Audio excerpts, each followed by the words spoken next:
5월 9일 오늘 만나 성경 말씀은 민수기 25장 1절에서 3절, 6절에서 8절입니다. 이스라엘이 시딤에 머무는 동안에 백성들이 모압 사람의 딸들과 음행을 하기 시작하였다. 모압 사람의 딸들이 자기 신들에게 바치는 제사에 이스라엘 백성을 초대하였고 이스라엘 백성은 거기에 가서 먹고 그 신들에게 머리를 숙였다. 그래서 이스라엘은 바알볼과 결합하였다. 주님께서는 이스라엘에게 크게 진노하셨다. 이스라엘 자손이 회막 어귀에서 통곡하고 있을 때에 이스라엘 자손 가운데서 한 남자가 모세와 이스라엘 자손 온 회중이 보는 앞에서 한 미디안 여자를 데리고 집으로 들어갔다. 아론의 손자이자 엘르아살의 아들인 제사장 비느하스가 이것을 보고 회중 가운데서 나와 창을 들고 그 두 남녀를 따라 장막 안으로 들어가 이스라엘 남자와 미디안 여자의 배를 꿰뚫으니 연병이 이스라엘 자손 사이에서 그쳤다. 아멘. 오늘 만나로 만나주시는 하나님을 기대합니다.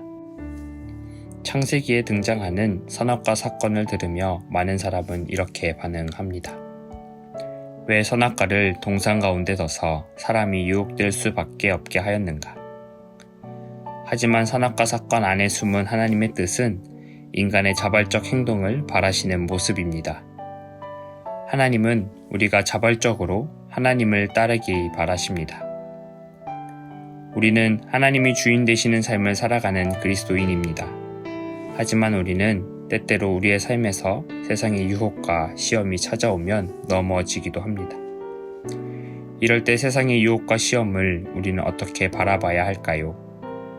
세상의 유혹과 시험만을 탓할 수 있을까요? 아니면 그것을 선택한 우리의 잘못일까요? 오늘 말씀에서도 이와 유사한 상황이 등장합니다. 본문에는 하나님의 뜻에 어긋난 행동을 한 이스라엘 백성 이야기가 등장합니다. 이스라엘 백성은 모압의 딸들과 음행하였고 미디안 여자와 음행하였습니다. 성경에 기록되는 이방 여인과의 음행은 하나님이 아닌 다른 신을 주인으로 삼았다는 것을 보여주는 내용입니다. 오늘 읽은 2절 말씀에서도 그 문제의 과정을 자세히 보여줍니다.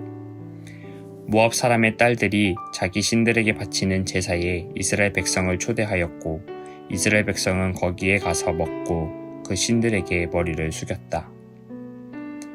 성경에 기록된 이방 여인과의 관계는 이처럼 단순한 타 민족 간의 교류를 말하는 것이 아니었습니다.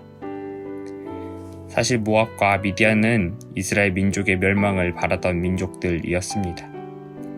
그들은 이스라엘의 하나님께서 가나안 땅으로 가는 이스라엘 민족 앞에 마주한 민족들에게 어떻게 하셨는지를 보았기 때문입니다. 그래서 모압과 미디안 장로들은 이스라엘 민족의 멸망을 위한 모략을 펼쳤습니다. 민수기 22장 7절입니다.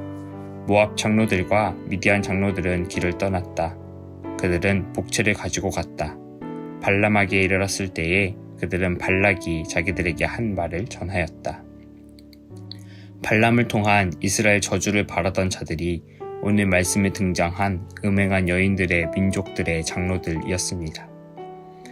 하지만 하나님께서는 발람을 통한 이스라엘의 저주를 이스라엘을 향한 축복으로 바꾸셨습니다. 그런데도 오늘 본문의 사건이 일어났습니다. 이스라엘 백성은 이방 여인과 음행했고 자신들의 구원자 하나님을 버리고 이방 민족의 신에게 고개를 숙였습니다. 이에 하나님이 진노하셨습니다. 그 결과 이스라엘 민족에게 전염병이 돌기 시작했습니다. 이스라엘 백성은 억울해했을까요? 아니면 자기 잘못이라고 인정했을까요? 아론의 손자이자 엘르아살의 아들인 제사장 비느하스는 자신들의 잘못 때문이라는 것을 파악합니다. 그리고 자신들 가운데 죄를 범한 이들을 자신의 무리 앞에서 제거해 버립니다. 그리고 나서 그들 가운데 퍼졌던 전염병이 멈추게 됩니다.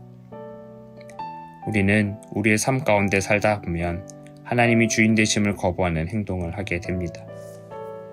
하지만 그러한 행동을 한 자신을 보며 그 원인을 자신의 밖으로 돌리기도 합니다. 상황 때문에, 나와 함께하는 누군가 때문에, 억울하게 라는 말로 자신은 잘못이 없다고 말합니다. 하지만 오늘 말씀에서는 그러한 상황, 관계, 억울함 가운데서 그 일을 선택한 것은 자신이라는 것을 보여줍니다. 그리고 그 잘못을 멈추는 것도 자신들이 해야 하는 것을 말해 줍니다. 세상의 유혹과 시험은 사라지지 않습니다. 우리는 매일매일 유혹과 시험에 노출됩니다. 우리는 세상의 유혹과 시험이 있어서라고 핑계 댈 수 없습니다. 이러한 세상 안에서 하나님을 주인 삼고 살아가는 것, 그것이 하나님이 우리에게 바라시는 모습입니다. 오늘 하루도 세상 가운데서 하나님이 주인 되시는 높은 뜻 사람으로 살아가는 우리 되기를 주님의 이름으로 기원합니다. 기도하겠습니다.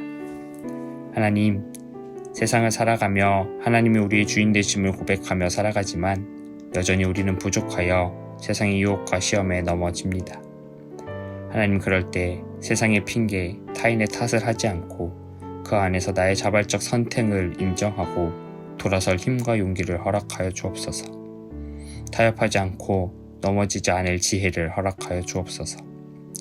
일상의 삶 가운데 유혹과 시험이 있을지라도 하나님이 주인 되시는 삶을 살아가는 우리 되게 하여 주옵소서. 우리 주 예수 그리스도 이름으로 기도합니다. 아멘. 이제 두 가지 제목으로 기도하겠습니다. 첫째로, 하나님, 여전히 유혹과 시험 가운데 살아가지만 그 가운데 하나님이 주인 되시는 삶을 선택하는 우리 되게 하여 주옵소서. 둘째로, 주변 강대국들이 자신의 이익을 위하여 우리나라를 위협하고 있는 가운데 이 나라 또한 하나님이 주인 되심을 기억하고 다른 누군가의 이익에 우선되는 선택이 아닌 하나님의 뜻과 국민을 위하는 선택이 무엇인지를 고민하고 두렵고 떨림으로 일하게 하여 주옵소서. 이 제목으로 기도하신 후에 개인 기도하시겠습니다.